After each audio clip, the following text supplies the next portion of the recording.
The German shepherd lunged, a blur of matted fur and bared teeth, his chain snapping taut inches from Daniel Hayes's throat.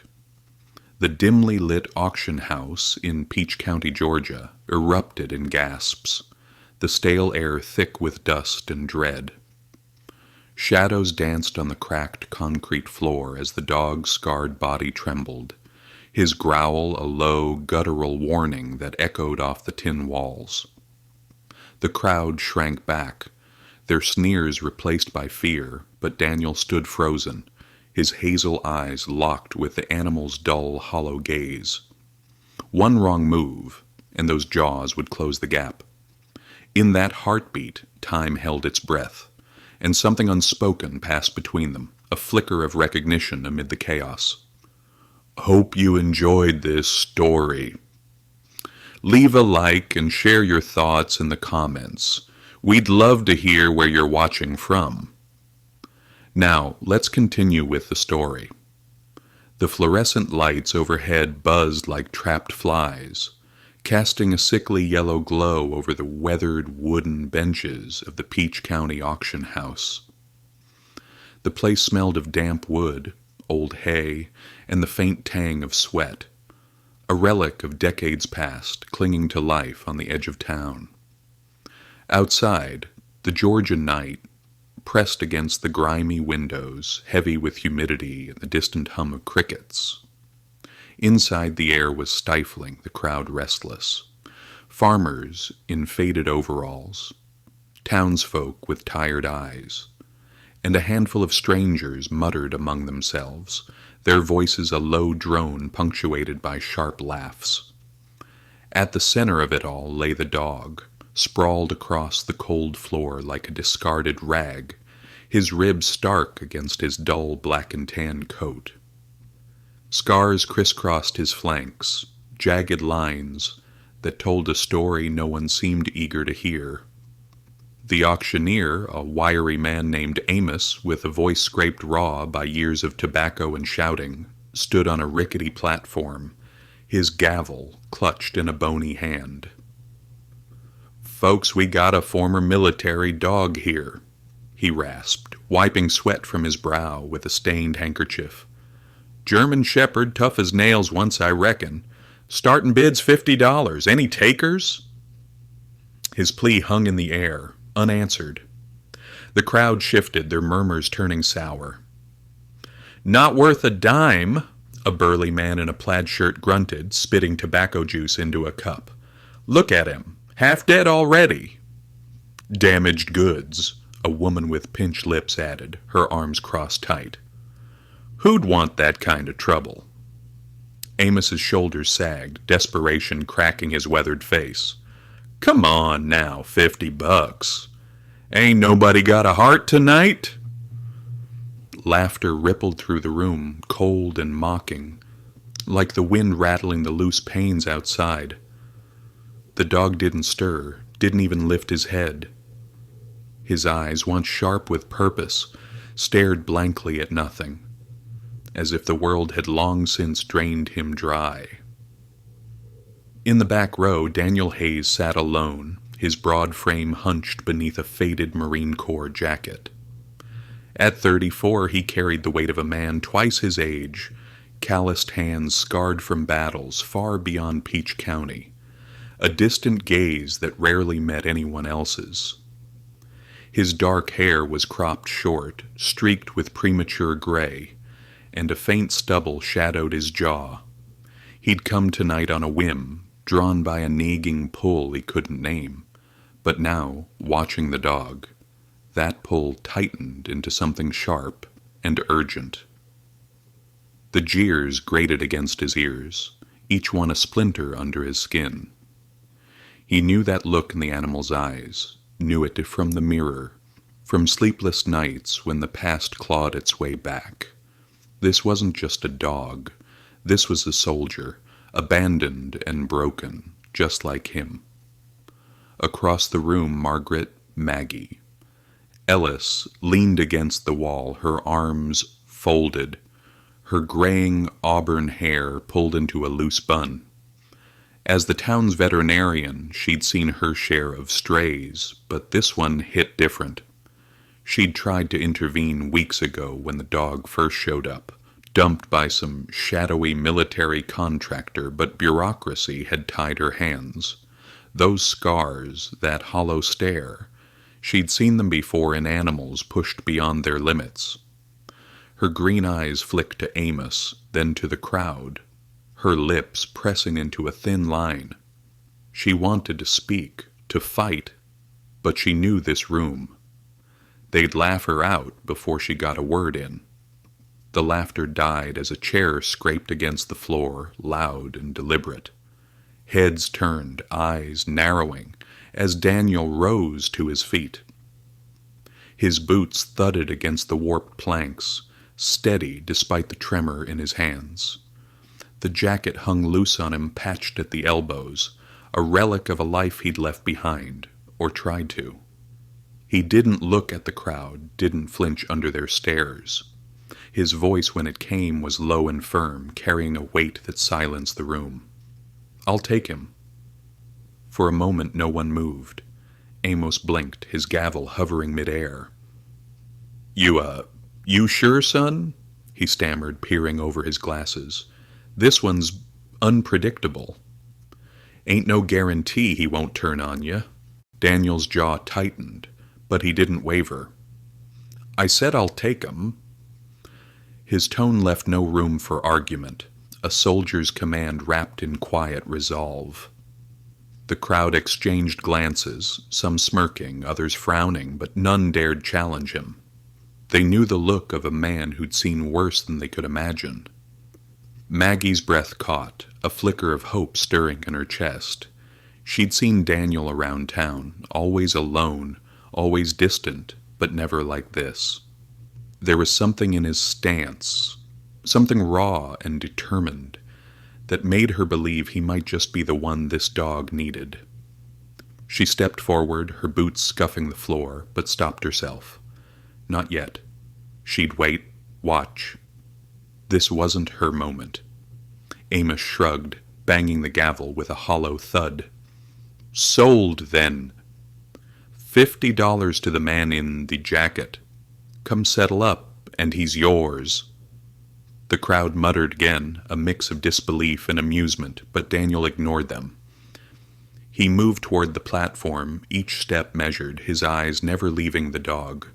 Up close, the animal's condition was worse than he'd thought. Matted fur caked with dirt, old wounds festering beneath the surface. But it was the eyes that hit him hardest, that vacant, shattered stare. He'd worn it. Himself 3 years back, when he'd stumbled off the plane from Afghanistan. The weight of lost brothers pressing down on him. The chain rattled as Amos handed it over, the leather leash worn and cracked. "I'd recommend a muzzle," he warned, scratching his neck. "He's been trouble since they brought him in. Snapped at half the staff." Daniel nodded, taking the leash without a word. He didn't need warnings. He'd handled worse. Men, missions, memories. It was no different. Crouching 6 feet from the dog, he kept his voice soft, steady, the way he'd learned with military canines overseas. "Hey, buddy," he said, his breath visible in the chilly air. "I'm Daniel. I'm not going to hurt you." The dog's ears twitched. A subtle shift, and those dull eyes flickered toward him. For a split second something sparked there. Cognizance, maybe, or curiosity, before it faded again. Daniel held still, his training kicking in. Never rush, never force. He could feel the crowd watching, their whispers buzzing like flies, but he tuned them out. This wasn't about them. It was about the dog, about what they'd both lost and what they might still find. Maggie edged closer, her voice quiet but firm. "His records are a mess," she said, glancing at Daniel. "Been here 3 weeks. Won't let anyone touch him. Barely eats. They've been calling him Zero, 'cause that's what they think he's worth." Her words dripped with bitterness. a challenge to the room's indifference. Daniel's gaze didn't waver from the dog. "That's not your name anymore," he murmured, almost to himself. "We'll find you a better one." He straightened, the leash loose in his hand, and turned to Amos. "Let's get this done." As he moved to sign the paperwork, the omniscient narrator lingered on the scene. A broken man and a broken dog, two souls teetering on the edge of redemption, bound by a moment no one else could understand. Outside, the Georgia night waited, vast and unyielding, ready to test them both. What lay ahead, on that small farm, in the shadows of their pasts, was a story yet unwritten, but already alive with possibility. The screen door creaked shut behind Daniel Hayes as he stepped onto the sagging porch of his small Georgia farm. The night air thick with the scent of damp earth and pine. In the distance a coyote howled, its cry slicing through the stillness like a blade. He clutched the crumpled newspaper in his fist, the classified ad circled in black ink. Former military dog, aggressive, no training possible, final auction before euthanasia. The words had hit him like a punch to the gut, stirring a rage he hadn't felt since Afghanistan. A rage born of betrayal, of seeing a warrior cast aside. Now standing under the vast, starless sky, he wondered what he'd just done. Claiming that broken German shepherd from the Peach County auction house. The farm stretched out before him, a patchwork of cotton fields and overgrown pasture. Inherited from his grandfather 3 years ago when he'd stumbled back from his last deployment. The old man had loved this place, its quiet mornings, its stubborn resilience, but to Daniel it was both sanctuary and prison. The weathered barn loomed to his left, its red paint peeling like old wounds, while the farmhouse itself sagged under the weight of neglect. Inside, the kitchen light flickered, casting jagged shadows through the windows. He hadn't planned on leaving tonight, hadn't planned on anything beyond his usual routine. Coffee at dawn, tending the 2 bony horses his grandfather had left behind, and fighting the memories that refused to fade. But that ad had changed everything. Daniel was 34, though his hazel eyes carried decades more. His broad shoulders, once squared with military precision, now slumped beneath the faded Marine Corps jacket. He rarely took off. Scars crisscrossed his knuckles, souvenirs from battles fought half a world away, and his dark hair, cropped short, was streaked with gray that crept in too soon. He lived alone here, a solitary figure against the sprawling landscape, avoiding the town's prying eyes and the endless calls from the local VA office. Their voices echoed in his answering machine. "Mr. Hayes, we're here to help," but he never picked up. The pill bottles they'd prescribed sat unopened in the bathroom cabinet, gathering dust alongside his guilt. Tonight, though, something had shifted. He'd seen the dog, Zero they'd called him, lying motionless on that auction floor, and it was like looking into a cracked mirror. The scars, the hollow stare, the way the world had written him off. It was too familiar. Daniel knew what it meant to be discarded, to carry wounds no one could see. 3 years since he'd left the Marines, and he still jumped at sudden noises, a slamming door, a car backfiring, his heart racing as if mortars were falling again. Sleep came in fits, haunted by faces he couldn't save, voices he couldn't silence. The farm was supposed to be his escape, but it had become a cage, locking him in with his ghosts. He smoothed the newspaper against the porch railing, rereading the ad under the faint glow of a moth-swarmed bulb. 6 lines of text, stark and cold, but they'd set his hands trembling. Military dogs were heroes, meant to retire with dignity, not end up in some backwater auction, their ribs showing through dull coats, their spirits crushed. He'd known dogs like that overseas, loyal, fearless, partners in the chaos. To see one reduced to this, it was wrong, a violation of everything he'd once believed in. The rage had propelled him to his truck, the keys jangling in his shaking hands, and now here he was, bound to a creature as lost as he was. Inside, the house was quiet, save for the hum of the refrigerator and the occasional creak of settling wood. Daniel crossed to the kitchen, pouring himself a mug of stale coffee from the pot he'd brewed at dawn.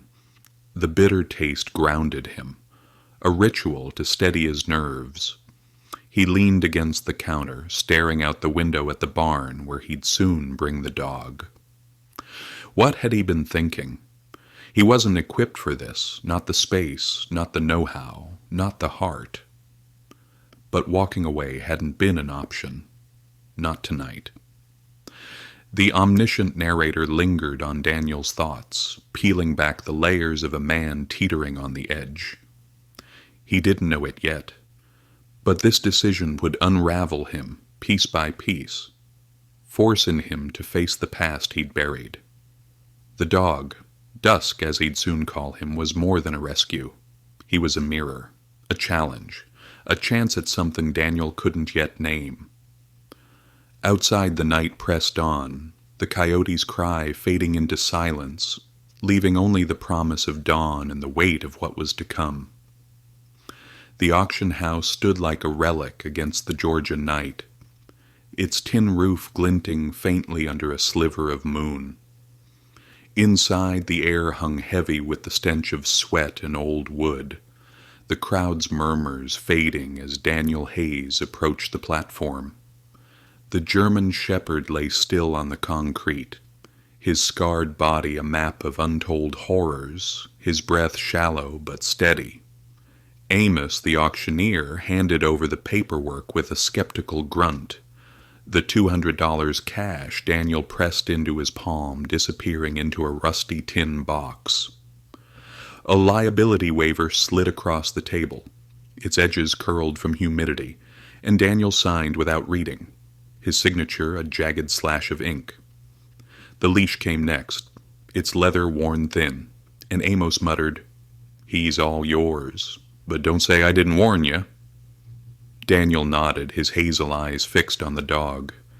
The crowd watched, their curiosity a palpable thing, but he felt only the weight of the moment. He'd faced worse than their stares, IEDs, ambushes, the screams of dying friends. But this was different. This was personal. He stepped off the platform, boots echoing in the hushed room, and crouched 6 feet from the dog, keeping his distance like he'd been trained with military canines. "Hey, buddy," he said softly, his voice a low rumble against the silence. "I'm Daniel. I'm not going to hurt you." The dog's ears twitched, a faint tremor running through his frame. His eyes, dull, almost lifeless, flickered toward Daniel, a spark of awareness breaking through the haze. For a moment they held each other's gaze, two souls caught in the wreckage of their pasts. Then, with a speed that startled even the onlookers, the dog lunged, chain rattling, teeth bared inches from Daniel's throat. Gasps rippled through the room, chairs scraping as people recoiled, but Daniel didn't flinch. His training held him steady. Never move, never show fear. And something deeper kept him rooted. A recognition, a shared pain he couldn't name. The dog's jaws stopped short, hot breath brushing Daniel's skin, and then he backed off, confusion replacing rage in his eyes. "Jesus," someone whispered. "He's a menace. Should be put down." "No," Daniel said firmly, standing slow and deliberate. "He's coming home with me." His words cut through the murmurs, a quiet defiance that silenced the room. Amos shrugged, tossing him the chain's end. Your funeral, son. Margaret, Maggie. Ella stepped closer, her green eyes sharp with concern and something like hope. She'd been a shadow in the corner all night, her graying auburn hair catching the light as she watched. His records are incomplete, she said, her voice low but clear. Been here 3 weeks, won't let anyone touch him, barely eats. They've been calling him Zero, 'cause that's what he's worth to them. Her tone carried a bitterness honed by years of fighting for the lost ones, and Daniel felt it echo in his chest. He looked down at the dog, now still again, muscles tense beneath his scarred coat. That's not your name anymore, he murmured almost to himself. We'll find you a better one. He turned to Maggie, meeting her gaze for the first time. Dusk, he said, testing the word. That's what he is now. It fit, the edge of night, a shadow holding on to light. Maggie's lips twitched, a ghost of a smile, and she nodded. Getting Dusk to the truck was another battle. The dog refused to budge, his body rigid with fear, eyes darting to the exits as if expecting a trap. Daniel didn't push, didn't pull. He sat on the concrete, the cold seeping through his jeans, and talked about the farm, the open fields, the quiet he'd promised. An hour passed, then 2, the crowd thinning until only Maggie and a few stragglers remained.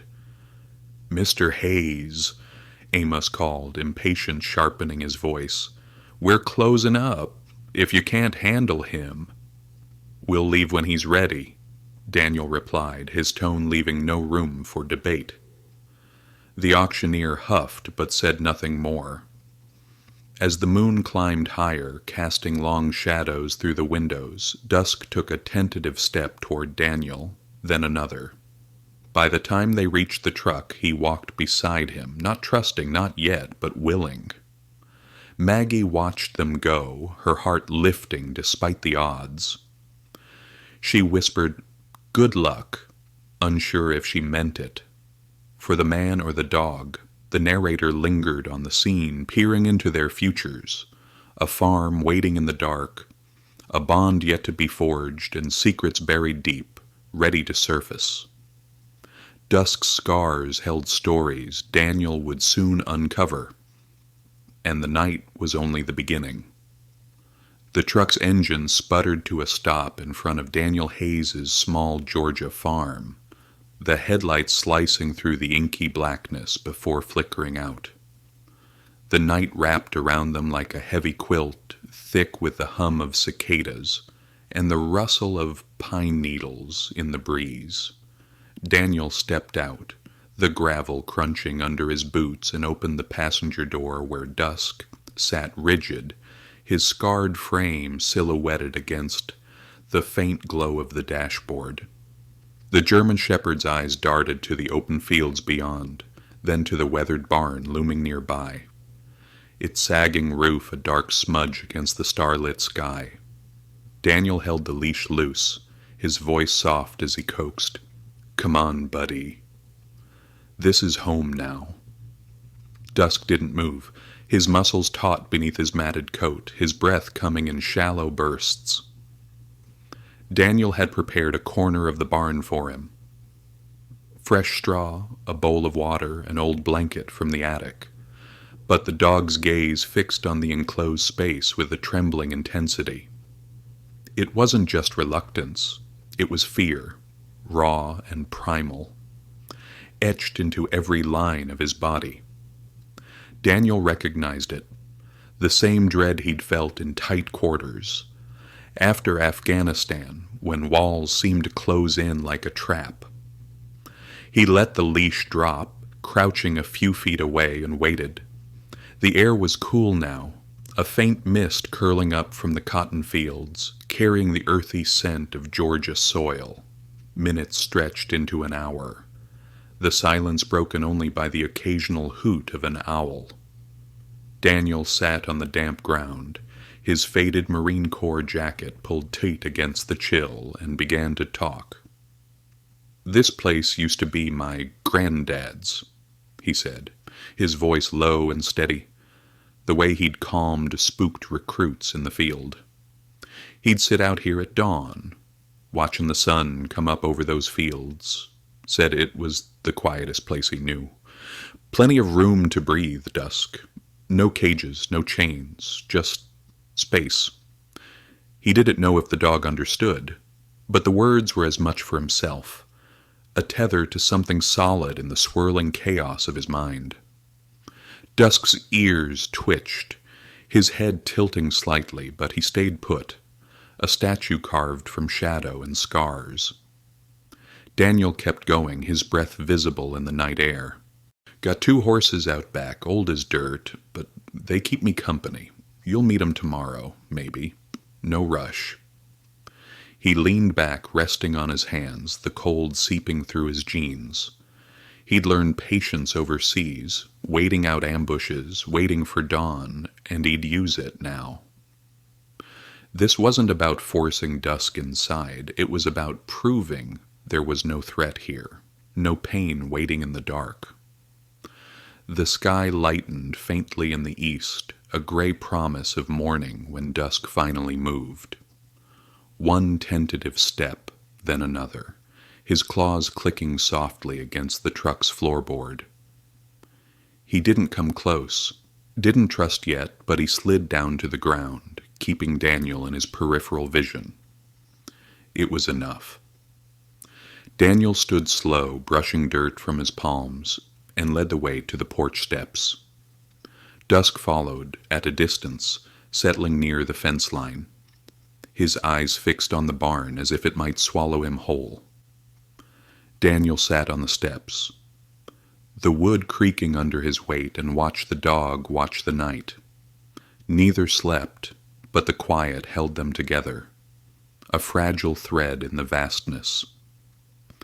At dawn, the rumble of a pickup broke the stillness, dust kicking up along the gravel drive. Margaret Maggie. Ellis climbed out, her vet bag slung over her shoulder, her graying auburn hair catching the first rays of sunlight. She'd been up half the night, worrying about the dog she couldn't save through paperwork, and now here he was, alive, but barely. She approached slow, her boots scuffing the earth, and stopped when she saw them. Daniel, exhausted, his eyes rimmed red. Dusk, motionless, a bowl of untouched kibble beside him. "Rough first night?" she asked, her voice gentle but edged with concern. "We're adjustin'," Daniel replied, his throat hoarse from hours of talking to a dog that wouldn't come near. He rubbed his stubbled jaw, glancing at Dusk. He wouldn't go in the barn, stayed out here instead. Maggie nodded, crouching to study Dusk from a safe distance. "Trauma'll do that. Seen it in strays before. Confined spaces set him off. Whatever he's been through, it wasn't kind." She set her bag down, pulling out a notepad. "He eat anything?" "Not yet." Daniel's gaze softened, a flicker of worry breaking through his stoic mask. Just sits there, watchin'. Maggie scribbled a note, her lips pressing into a thin line. She knew the odds. Starvation, stress, the slow unraveling of a body pushed too far. But she saw something else, too. Daniel's quiet resolve, the way he mirrored the dog's stillness. "Give him time," she said, standing. "He's testing you, seeing if you're safe. You're doing right by him, sitting out here." The narrator hovered over the scene, peering into their hearts. Daniel, clinging to a purpose he didn't fully grasp. Dusk, teetering between fear and the faint pull of trust. Maggie, a bridge between them, her own hope tethered to their survival. The farm lay quiet, the day stretching ahead, a canvas for what might yet be. Rain pattered against the tin roof of Daniel Hayes's kitchen, a soft drumbeat that filled the small farmhouse with a restless energy. The hanging lamp cast a warm glow over the oak table, where papers lay scattered, yellowed military records Maggie Ellis had dropped off that afternoon. Daniel sat hunched over them, his coffee gone cold, his hazel eyes tracing the faded ink. The German shepherd, Dusk, lay near the door, his scarred body tense, ears pricked at every gust, rattling the windows. Outside, the Georgia sky churned, dark clouds rolling in from the west, promising a storm to match the one brewing inside. Maggie had arrived earlier, her vet truck kicking up mud as she pulled into the drive. "Finally got something from my contacts," she'd said, handing him the manila envelope. "His real name's Duke. Served with the Marines in Afghanistan, Special Ops, 3 combat tours. Highly decorated, but then... well, you'll see." Her voice had faltered, her green eyes shadowed with unease. "Records are half redacted, but what's there ain't pretty?" She'd left him with that, a warning and a lifeline, and now Daniel sat alone, piecing together a past that felt too close to his own. The documents told a fractured story. Duke, a military working dog, trained for detection, fearless under fire, until something broke him. Training logs showed impossible hours, 20-hour days with no rest, and cryptic notes hinted at corrective measures after a mission went wrong. Daniel's hands trembled as he turned the pages, his mind flashing back to Kandahar, the day his team walked into an ambush. He'd lost brothers there, Baker, Rodriguez, too many others, and the guilt had never let go. Now, a single line stopped him cold. Deployed with Lieutenant Michael Carter's unit, Kandahar Province, June 2019. That was his tour, his fight. Duke had been there. Thunder rumbled, low and ominous, and dusk whined, his body coiling tighter. Daniel glanced at him, seeing the same restless panic he'd felt in combat. "You were there, weren't you?" he murmured, his voice barely audible over the rain. "Saw it all go down." The dog's eyes met his, a flicker of recognition, and then the storm broke. Lightning split the sky, thunder crashing like artillery, and dusk bolted, through the screen door, into the deluge, a dark streak vanishing into the cotton fields. Daniel grabbed his jacket, the fabric damp from the night before, and ran after him, mud sucking at his boots. Rain lashed his face, soaking through to his skin, but he didn't stop. "Dusk!" he shouted, voice lost in the wind. He found him 2 miles out, trapped in a ditch, his paws scrabbling at the slick earth, shoulder bloodied from a collision with the fence. The dog's eyes were wild, whites showing, but Daniel didn't hesitate. He slid into the mud beside him, rain pelting his back, and sat there close but not touching. "I know what it's like," he said, his voice soft against the storm's roar. "When the thunder sounds like mortars, when every shadow's a threat. I've been there, buddy. Where you can't trust anyone, 'cause trust got your friends killed." He swallowed hard, the memory of Baker's laugh, Rodriguez's quiet prayers, cutting deeper than the cold.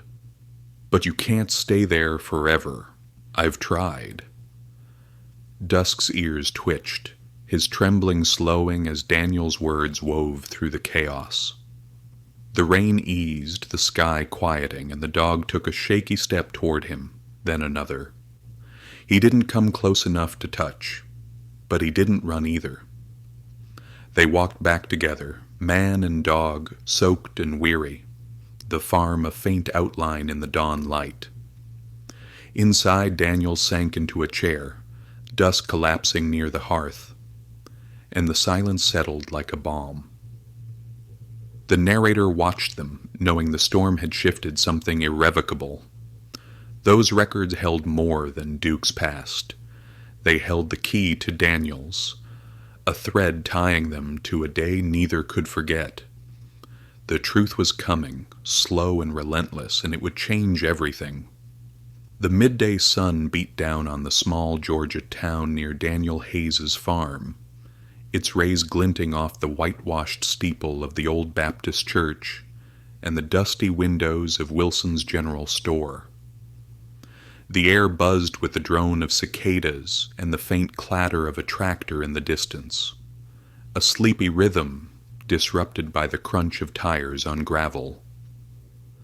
A beat-up Chevy pulled up to the farm, dust swirling as Walter Brooks stepped out, his weathered hands gripping a cane carved from oak.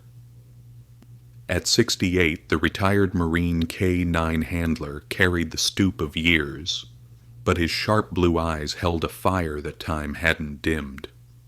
He'd heard whispers in town about the ex-Marine and the scarred German shepherd from the auction, and he'd come to see for himself.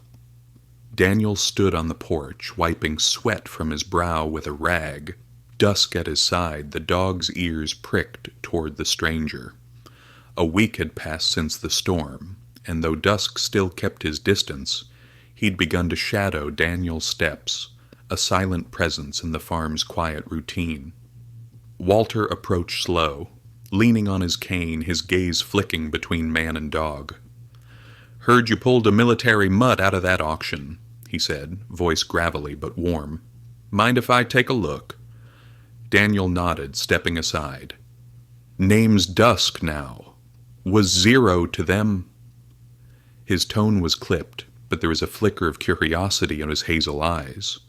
Walter crouched with a grunt, studying Dusk's scars, the jagged lines across his flanks, the faint tremble in his legs. "Seen marks like these before," he muttered, almost to himself.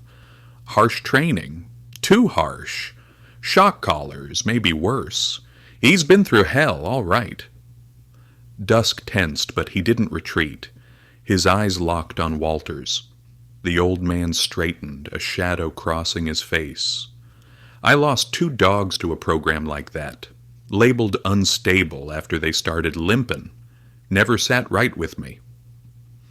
He met Daniel's gaze, a silent understanding passing between them. 2 men who'd served, who'd seen the cost of loyalty misused. "He's one of ours," Walter said, firm as a vow. "We don't let him go like this." Word of Dusk spread like wildfire through the tight-knit community of Peach County veterans. By afternoon, a second visitor arrived, Helen Carter, widow of Lieutenant Michael Carter, Daniel's squad leader in Afghanistan. She stepped from a modest sedan, her gray hair pulled into a neat bun, a manila folder clutched in her hands. Her brown eyes, lined with grief, softened as they landed on Dusk. "I knew it was him," she whispered, voice trembling. "Mike wrote about him, said he saved 3 of his men before—" She trailed off, tears welling, and knelt slow, offering her hand. Dusk hesitated, then pressed his head against her palm, a gentle gesture that stole Daniel's breath. "Duke," Helen murmured, using his old name. "Mike called him that in his letters. Said he was the best damn dog they had." She looked up at Daniel, a faint smile breaking through her sorrow. "You're the one who took him in." "Yeah," Daniel replied, his throat tight. "Didn't know he was Mike's." The name hit him hard. Carter, the man who'd held their unit together, gone in that Kandahar ambush. Helen's presence stirred memories he'd buried, but Dusk's reaction stirred something deeper. A bridge to a past he couldn't outrun. Helen opened the folder, pulling out a letter yellowed at the edges. "Mike wrote this a week before he died," she said, handing it to Daniel. "Said Duke took a bullet for them, kept him alive till help came. After that, they shipped him off. Never knew what happened till now." Daniel scanned the scrawled words, Carter's familiar handwriting cutting through the years. "This dog's a hero, Helen. Deserves better than what they'll give him." The weight of it settled in his chest, a mix of pride and rage. Walter lingered, watching the exchange. "Folks round here'll want to know about this," he said, tapping his cane against the porch. "Veterans look out for their own, human or canine. You're not alone in this, Hayes." He turned to leave, promising to spread the word, his limp a testament to battles fought long ago. By evening, the farm felt less isolated, the air humming with a new energy. Dusk lay near the steps, his posture easing as Helen sat beside Daniel, sharing stories of Mike, his laugh, his stubborn streak, the way he'd trusted Duke with his life. The dog's ears tracked her voice, a quiet acknowledgement of a bond unbroken by time. Daniel listened, his hands clasped tight, feeling the stirrings of a community he'd never sought but couldn't deny. The narrator hovered above, seeing the threads weaving tighter.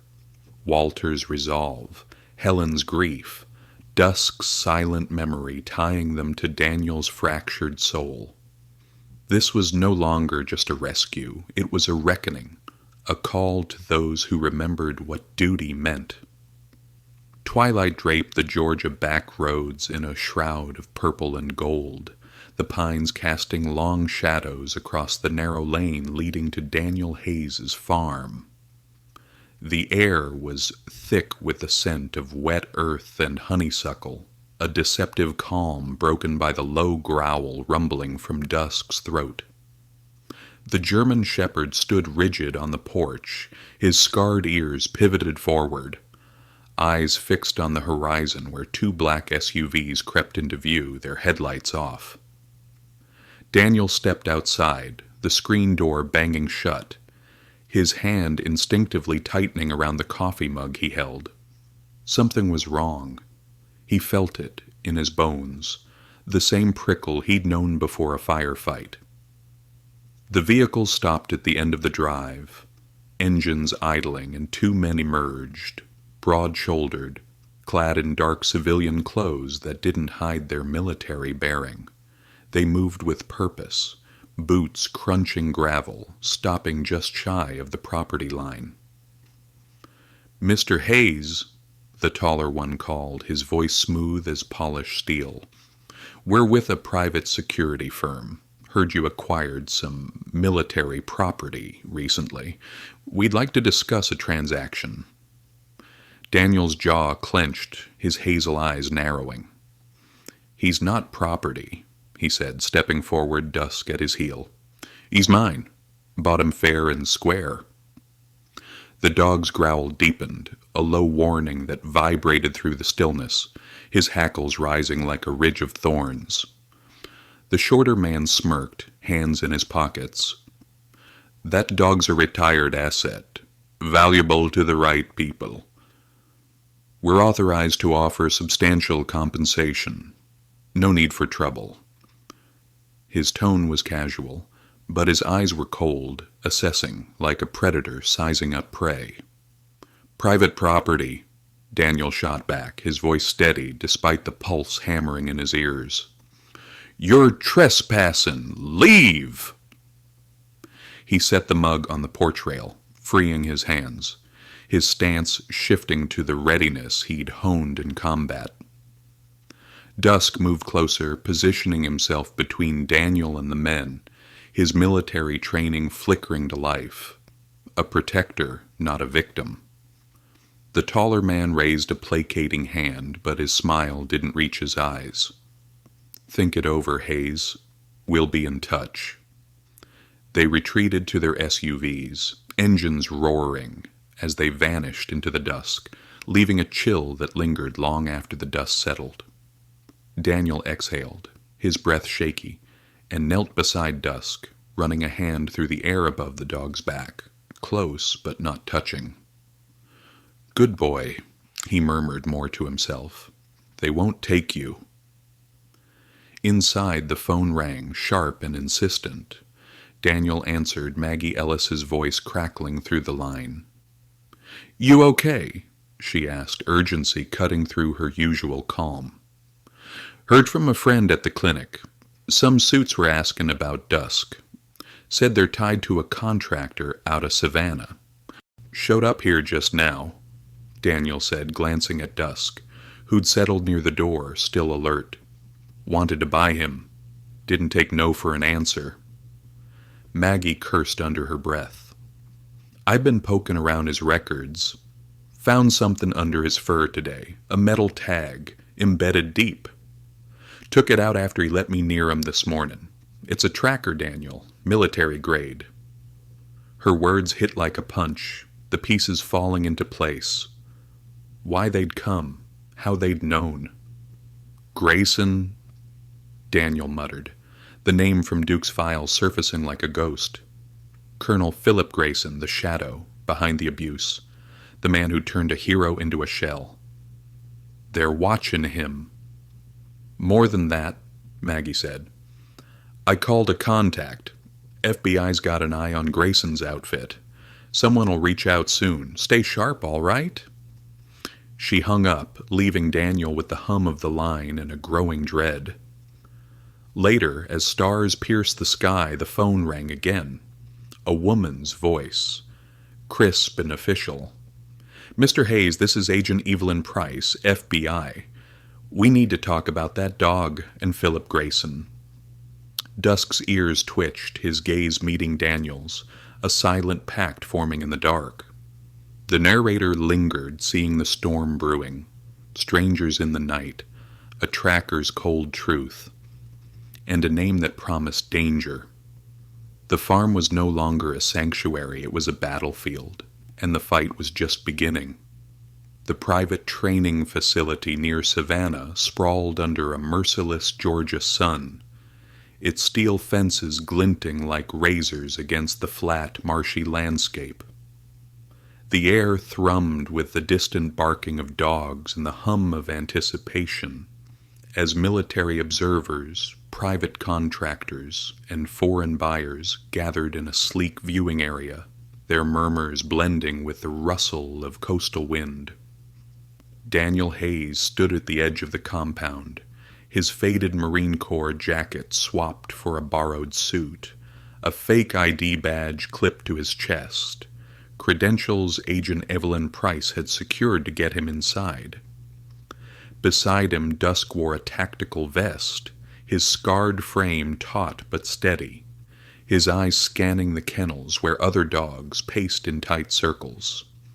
This was Grayson's domain, and they were here to tear it down.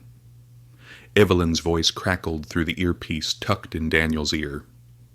Stay low till the demonstration starts, she warned, her tone clipped from the FBI van parked a mile out. Helen's in position with the evidence. We've got 15 minutes to ID Grayson's key players.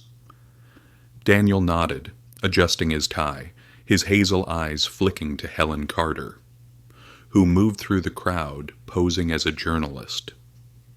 Her gray hair gleamed under the sun, a camera slung around her neck concealing a transmitter that would beam everything to Evelyn's team. In her bag, she carried her husband's letters and photos, proof of the abuse Duke and others had endured under Colonel Philip Grayson's command. The demonstration began at noon, sharp, a loudspeaker crackling to life as Grayson took the stage. He cut an imposing figure in a tailored suit, his silver hair slicked back. Every inch the confident businessman. Ladies and gentlemen, he boomed, voice carrying over the grounds. Today you'll see the future of tactical canine training. Precision, obedience, results. The crowd applauded, but Dusk's ears flattened, a low growl rumbling in his throat. Daniel placed a hand near the dog's shoulder. Not touching, but close. A silent reassurance as Grayson's words echoed, with a lie they both knew too well. Helen worked the crowd, her camera flashing as she slipped copies of Mike's letters into the hands of select observers, men in crisp uniforms, women with sharp eyes. Read this, she whispered, her voice steady despite the tremor in her hands. It's what they don't want you to know. The papers detailed Duke's heroism, the brutal enhanced training that followed, and the systematic elimination of dogs deemed unfit. Daniel watched her, his chest tight, knowing each move brought them closer to exposure or ruin. Dusk's head snapped toward the kennels, his nose twitching at a scent Daniel couldn't catch. "What is it, buddy?" he murmured, following the dog's gaze. Through a gap in the fence, he saw two handlers loading a sedated German shepherd into a van, its limp body slung over a shoulder like a sack. Evelyn's voice hissed in his ear. "They're moving dogs out back, cleaning house before we can document it. Get eyes on it now." Daniel signaled Dusk, and they slipped through the crowd, moving with the quiet precision of a soldier and his canine partner. At the kennel gate, Daniel confronted the handlers, his voice cutting through the humid air. "Stand down. Federal investigation in progress." The taller handler, a young man with nervous eyes, froze, lowering a tranquilizer gun. "These dogs are scheduled for retirement," he stammered. "Major's orders." "Retirement?" Daniel stepped closer, Dusk at his side, the dogs bearing a silent challenge. "Like this one. Check his ID number. See what Grayson did to him." The handler hesitated, then peered at Dusk, recognition dawning. "Wait, that's Duke?" They said he was euthanized, combat stress. His voice faltered, doubt creeping in. Grayson's voice interrupted, sharp and close. "Problem, gentlemen?"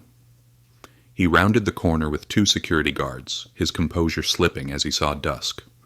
"Well, Hayes," he said, recovering with a thin smile, "I wondered when you'd show.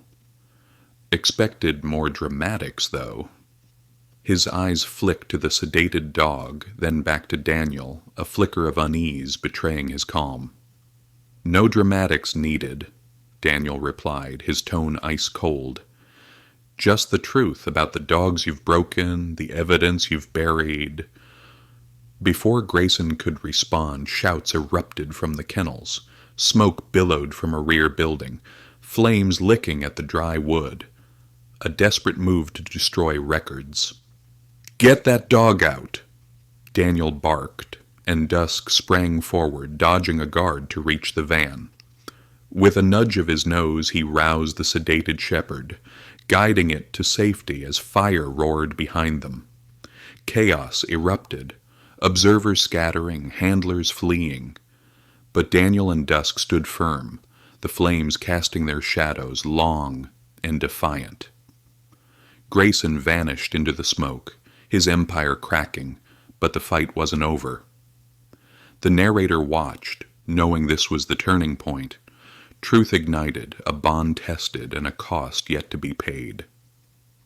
The Peach County Veterinary Clinic buzzed with tension, its sterile white walls bathed in the harsh glow of fluorescent lights. The air smelled of antiseptic and acrid smoke, a bitter reminder of the fire at Grayson's facility hours earlier. Dusk lay on a steel table in the emergency room.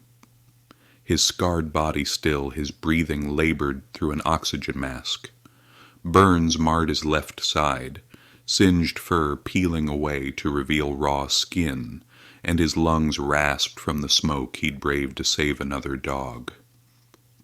Daniel Hayes stood at the window, his hands stained with soot, his hazel eyes fixed on the German shepherd who'd risked everything. Outside, the Georgian night pressed close, rain tapping the glass like a mournful drum. Maggie Ellis moved with quiet urgency. Her graying auburn hair tied back as she adjusted IV lines and checked monitors. "Smoke inhalation severe," she said, her voice steady but strained. "Burns are bad, but the lungs are the worry. Next 24 hours are critical." Daniel nodded, his jaw tight, unable to speak past the lump in his throat. He'd carried Dusk from the chaos himself, the dog's weight a lifeline as flames roared behind them, and now he stood helpless, watching machines fight a battle he couldn't. Word of the rescue spread fast, and by midnight the clinic's waiting room filled with faces from Peach County. Walter Brooks arrived first, his cane tapping the linoleum, his sharp eyes softened with concern. "Heard what he did," he said, clapping Daniel's shoulder. "That's a soldier's heart, human or not." Helen Carter followed, her gray bun askew, clutching Lieutenant Carter's old service flag. She draped it over Daniel's shoulders without a word, and the gesture broke him. Tears spilled down his cheeks, the first since Afghanistan, his voice raw as he whispered, "I failed him, Helen. Should have stopped him from going in." "You didn't fail," Walter countered, firm as stone. "He chose to go. For that other dog, for you. That's what we do for our brothers." His words hung heavy, a truth Daniel couldn't deny, though the guilt gnawed deeper still. The community rallied as the night wore on. Kids from town, led by a 9-year-old girl with pigtails, dropped off jars of coins, funds raised from a lemonade stand to help Dusk. Veterans brought coffee and casseroles, their silent presence a wall of support. A prayer vigil formed in the parking lot, candles flickering against the rain, voices rising in hymns that drifted through the walls. Patricia Jones, whose son had served with a K-9 unit, organized it, her weathered hands clasped tight. "He's one of ours," she told the crowd. "We don't let him go without a fight." Inside, Maggie emerged hourly with updates, her professional mask slipping as exhaustion took hold. "He's holding on," she said at 3 a.m., touching Daniel's arm. "The oxygen's helping, but it's touch and go." Daniel stayed by the window, his reflection a ghost against the glass, replaying the fire. The moment Dusk vanished into the smoke, the roar of collapse as he emerged, collapsing yards from safety. He'd saved the other dog, but at what cost? By dawn the vigil grew, the parking lot a sea of flickering lights. Sheriff Tompkins stationed a deputy outside, ensuring no interference from Grayson's lingering shadow. Daniel sat alone for a moment, head in his hands, the flag's weight a lifeline. "Don't you dare give up," he whispered, voice cracking. "We've come too far." He didn't know if Dusk heard, but the thought of losing him, after the auction, the storm, the bond they'd forged, was a wound too deep to bear. The narrator lingered, seeing the threads of love and loss weaving tight. A community united, a man broken open, a dog fighting for breath. The night held its secrets, but the dawn promised answers, life or death, a reckoning yet to unfold. The first light of dawn crept through the blinds of the Peach County Veterinary Clinic, painting faint gold stripes across the linoleum floor. The waiting room, once a chaotic hub of vigil and prayer, had quieted, the crowd thinning as exhaustion claimed all but the steadfast few.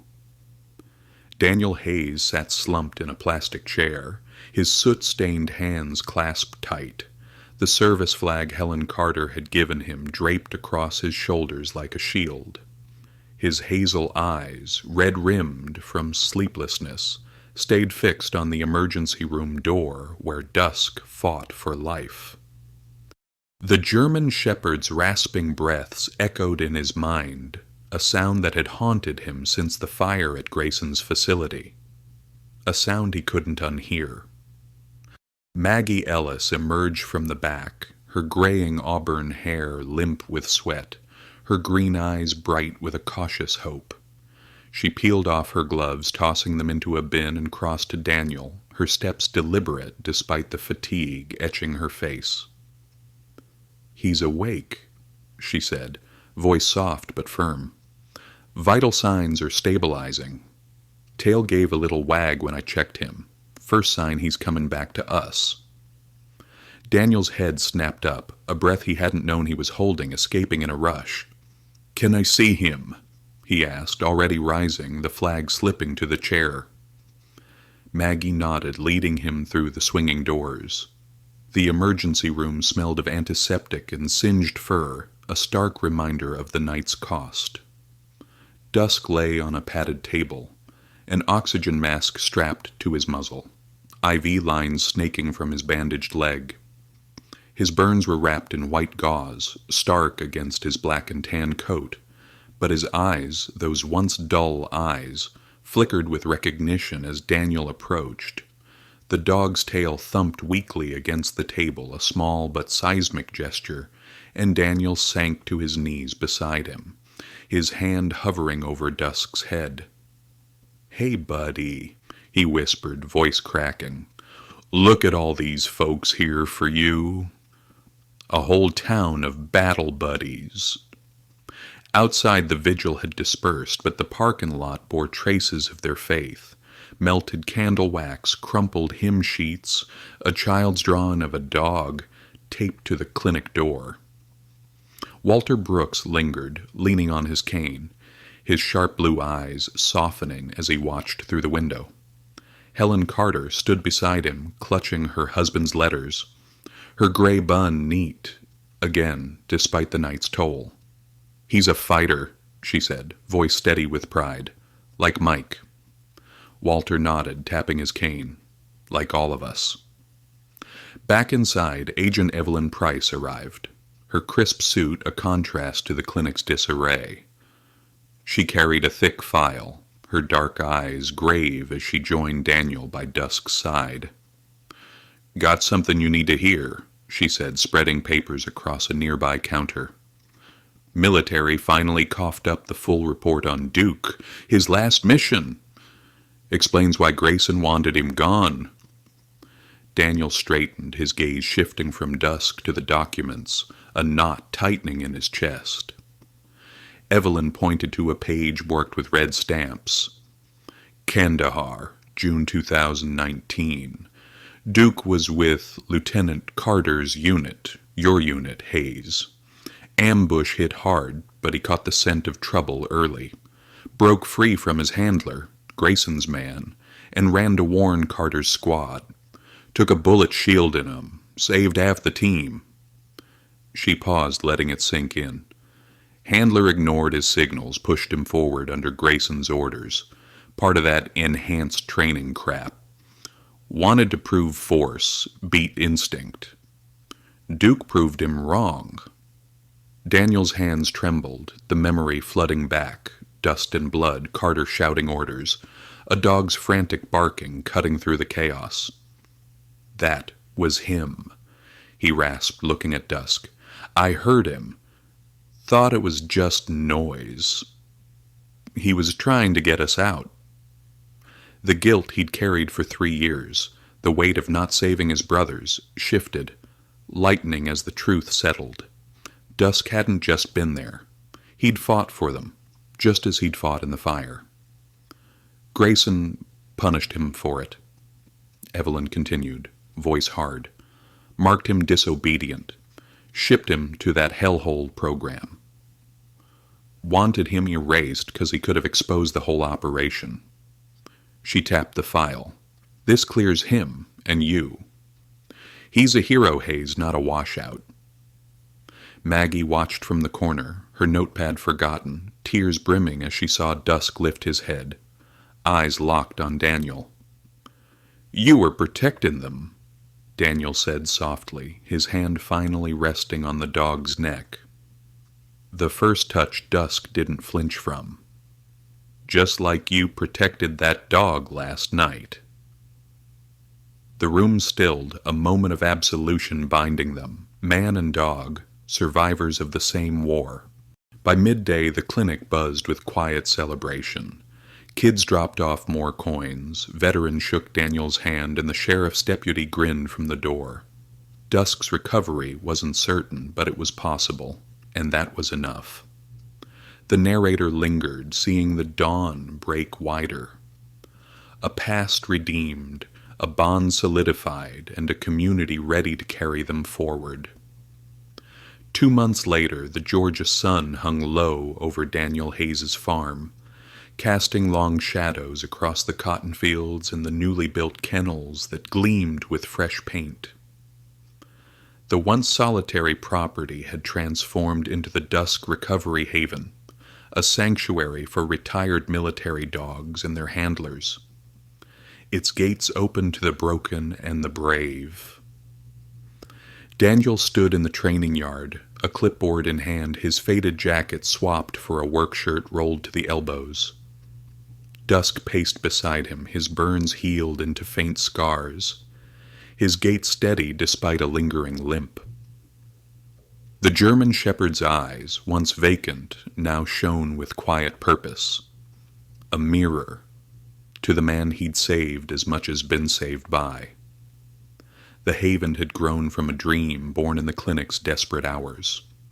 Walter Brooks had rallied veterans to donate lumber and time, their calloused hands raising barns and fences. Maggie Ellis had set up a vet station in the old tack room, her medical expertise guiding each dog's healing. Helen Carter managed outreach, her husband's letters now a manifesto for reform, shared with military officials in local papers. The first arrival, a Belgian Malinois named Jasper, had come a week ago, scheduled for euthanasia after combat stress left him shaking and snapping. Now he stood in the yard, ears twitching as dusk approached, slow and deliberate. "Easy, Jasper," Daniel said, voice calm as he watched Dusk work.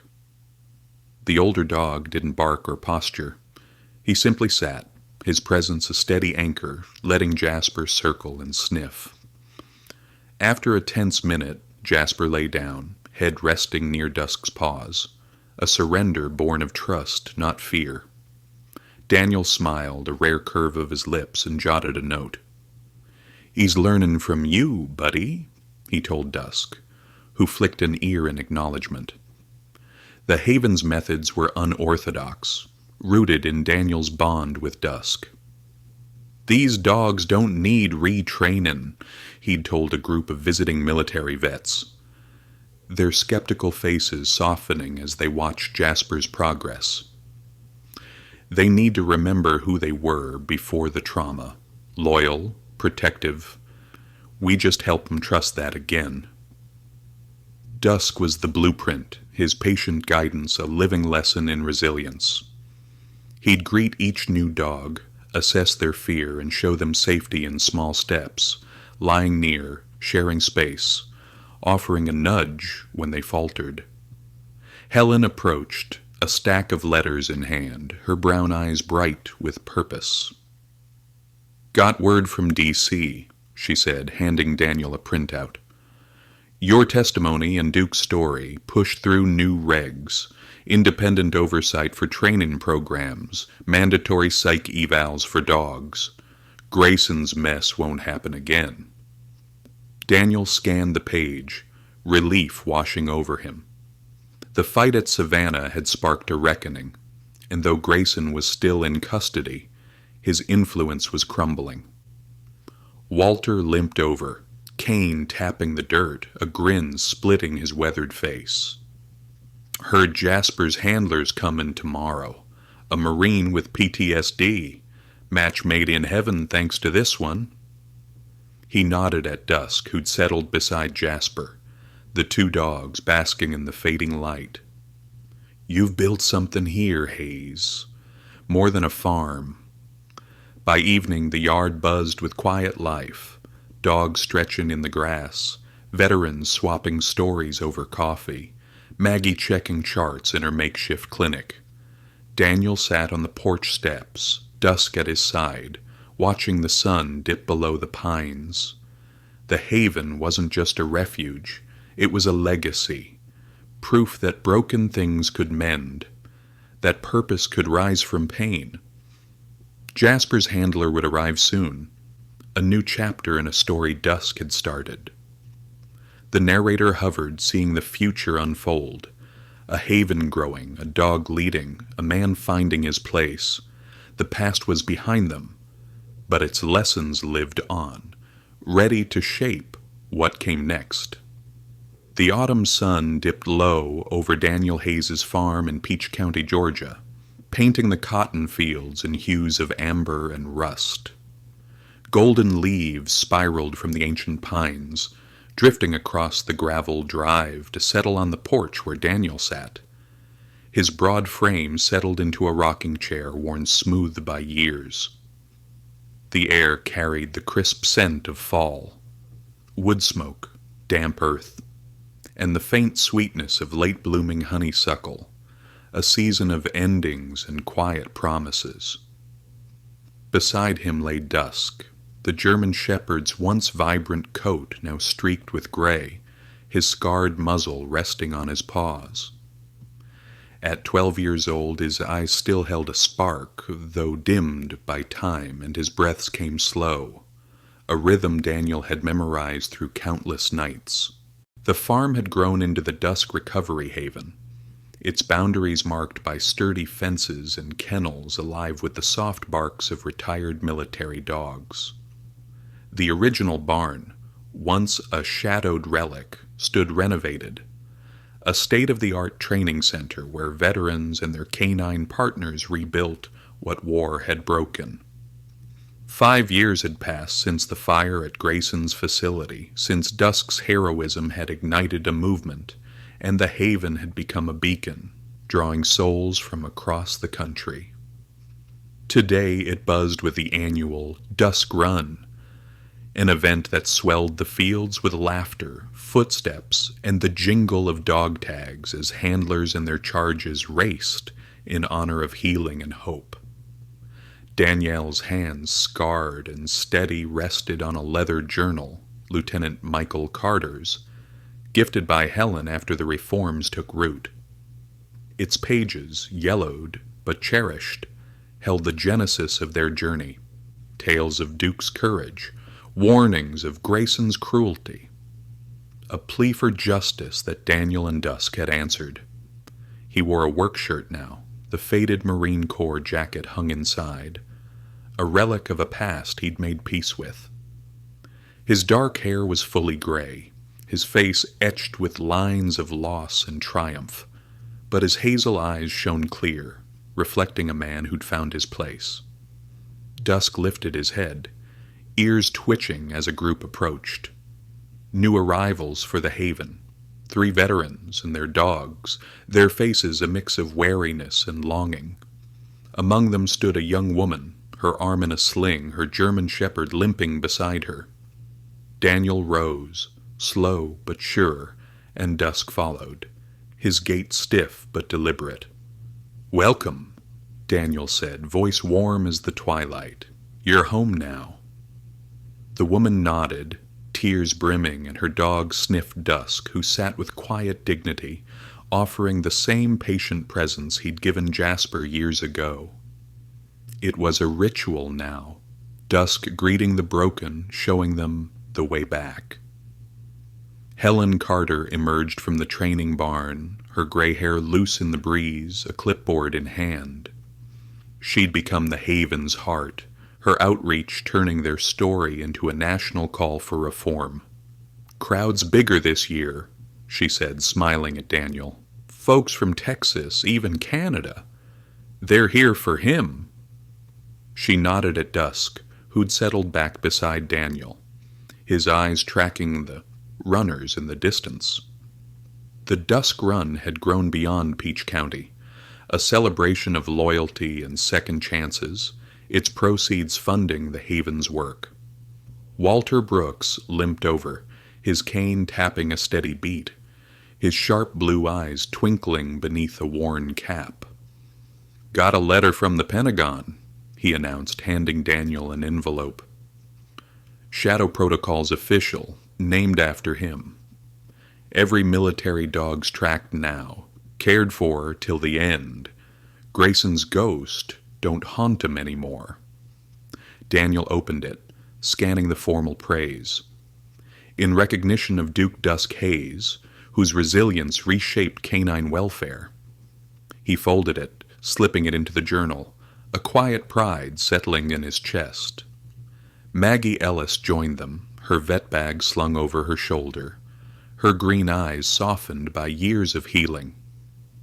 "Jasper's handler sent a photo," she said, showing Daniel a picture of the Malinois, now graying, curled beside a Marine on a porch swing. "Says they're both sleeping through the night now. First time in years." Dusk's tail thumped once, a faint echo of approval, and Maggie knelt beside him, running a gentle hand over his scars. "You started this, old man," she murmured, her voice thick. The day unfolded in golden light, the dusk run weaving through the fields, veterans cheering as dogs bounded beside them. Children from town darted among the crowd, their Save Our Dusk posters faded but proud, remnants of the fundraiser that had pulled him through that first night. Sheriff Tompkins waved from the finish line, his deputy tossing treats to the finishers, a tradition born of gratitude. Patricia Jones led a hymn near the barn, her prayer vigil now an annual rite, her faith unwavering. As dusk fell, fittingly, beautifully, Daniel and Dusk returned to the porch, the crowd's hum fading into the twilight. The haven glowed with string lights, a constellation of hope against the darkening sky. Daniel sat, Dusk stretching beside him, and for a moment they simply were. Two warriors who'd fought their way to peace. The journal lay open on his lap, Carter's words a quiet companion. Some courage can't be measured by human standards. Then Dusk shifted, his head lifting to rest on Daniel's knee. A gesture rare in their early days, now a quiet ritual. His eyes met Daniel's, clear and calm, and a soft whine escaped his throat, not of pain but of farewell. Daniel froze, his breath catching as he felt the weight of it, the slowing rhythm, the gentle surrender. "Hey, buddy," he whispered, hand settling on Dusk's neck, fingers tracing the scars they'd both earned. "You've done enough." Dusk's tail gave one last wag, weak but sure, and his eyes closed, his body easing into stillness. The night held its breath, the cicadas falling silent as if the world itself mourned. Daniel bowed his head, tears spilling onto the journal, the flag slipping to the floor.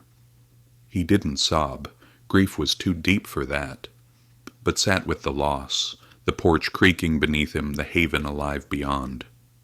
Helen found him first, her gasp soft as she saw Dusk, her hand flying to her mouth. Walter followed, his cane stilling, his face crumpling as he knelt beside the dog. Maggie came last, her vet's instinct confirming what they all knew, her tears silent as she checked his pulse. "Natural," she said, voice breaking. "Peaceful. He just let go." They gathered around, a circle of love and reverence, their hands resting on Dusk's fur, a final salute to the warrior who'd led them here. The next morning, under a sky streaked with pink and gold, Daniel buried Dusk beneath the tallest pine, where they'd first sat that stormy night years ago. He dug alone, the earth yielding to his shovel, sweat mixing with tears. The journal went with him, wrapped in Carter's flag, a tribute to the past that had forged their present. Walter carved a marker, Duke Dusk. Hayes, hero, friend, and Helen planted wildflowers, their roots a promise of spring. Maggie left a dog tag from Jasper, a symbol of the lives Dusk had touched. The haven carried on, its rhythm unbroken, but Daniel felt the void, sharp at first, then softening into memory. He walked the fields each dawn, greeting new arrivals as Dusk had, his voice steady with the lessons they'd shared. The Dusk Run grew, its name a legacy etched in every step, and the shadow protocol spread, ensuring no dog suffered as Duke had.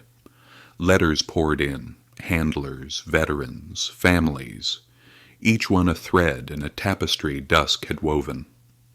One evening, As twilight bathed the farm in purple, Daniel sat on the porch, a new dog, a young shepherd named Hope, at his side. She'd come from a base in Virginia, trembling and lost, but under Daniel's care, she'd begun to heal. He looked out at the haven, the kennels glowing, the fields alive with purpose, and felt dusk's presence in the stillness. "We did it, buddy," he murmured, voice thick. "You showed 'em how." The narrator lingered, seeing the story close. A man redeemed, a dog immortalized, a community bound by love. Dusk's grave lay quiet under the pine, wildflowers blooming, but his spirit lived in every bark, every step, every heart he'd mended. Daniel would carry on until his own twilight came, honoring the bond that had saved them both. The Georgia night settled, stars piercing the dark, a final testament to a legacy unbroken, a tale of loyalty and light that would endure beyond the years. I hope you enjoyed this story.